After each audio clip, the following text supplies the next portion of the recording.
a while for it to load the previews in here so that the interactivity isn't always immediate. The arrow to the right would give you another set of grids. So anyway, you can choose between those, or on the left side of your screen, there will be templates. If you don't see the templates when you first move over there, there's just a little triangle you need to click on the left edge of your screen to expand or collapse what's there. And in here, if you mouse over these, what's really nice is there's a preview above. And that preview will give you a sense for the color scheme that's used in a particular website and its general layout. These previews that are in here are all HTML and Flash based. And you can tell what they are by looking at the icon that appears in the lower left corner of the preview. If you click on any one of these previews, it will load it, so all the settings over on the right side of my screen will change to reflect what's there. So let's see if I can find one that I wouldn't mind.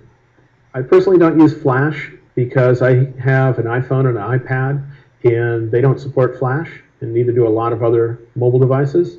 And so I'm going to stick with ones that are HTML. When I click on that preset, it'll load it in, it will populate it with my images, and then I can close that area on the left side just to leave more space for my images. Maybe I'll close the top as well so I can see more. And then on the right side, I can fine-tune it because there might be some elements of it that I don't like. So let's take a look at some of the features that are available over there. First, we have our site title. All you need to do is click there. You can type it in.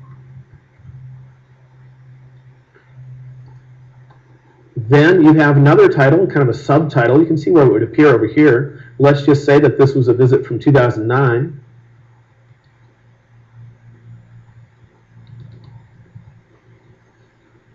Then you have even another bit of text. If you don't want to include any of these, just select the text and hit delete. And then click over to another area. And when you do, it's just going to clear out that and take out the space that was used up by it. So you don't have to have a title. You don't have to have collection title or any of that. Fill in what you want to use, leave the rest empty. Then at the bottom, for this particular template, there's a contact name, and that's what's right here. I can change that to something else, like email me. And then below, you can type in your email address with the word mail to at the beginning of it, and it would make it so that's a live link once you upload this, where if you clicked on it, it would email. You could also do something else, like send you to a different website by just typing in a web address there. Or you can get rid of it by just leaving it blank if you want a simpler website. Then we have other options. We have the identity plate.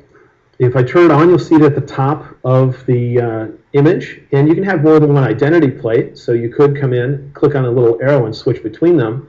We've only set up one, so that's all I'm seeing here, and it doesn't show up all that well because of the gray color on a gray background, but further down here, we're going to be able to choose the color of the background, and we can get one that contrasts. You can also make it so if you click on that, it would send you somewhere, and all you have to do there is type in a website address here, and that would determine where you're sent when you click on the identity plate. Here we have our colors used within the site. So if I want to adjust things like the background color, I click on this, and I might go over here and choose something where my logo is going to contrast with it more.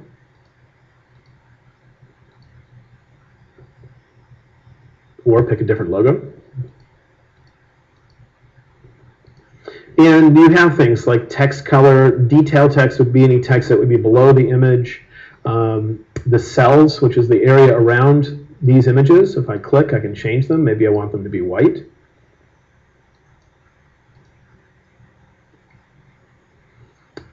Anyway, you have all sorts of things like that. Little grid lines that are in here. If I don't want the grid lines, I'll just set them to white. And it's just going to update as I do this. I can control if we have the drop shadows and if we have those borders just with checkboxes. It's going to remove those drop shadows or turn them back on. Grid pages, here's where I choose the number of images that will be displayed. So if I wanted, so instead of having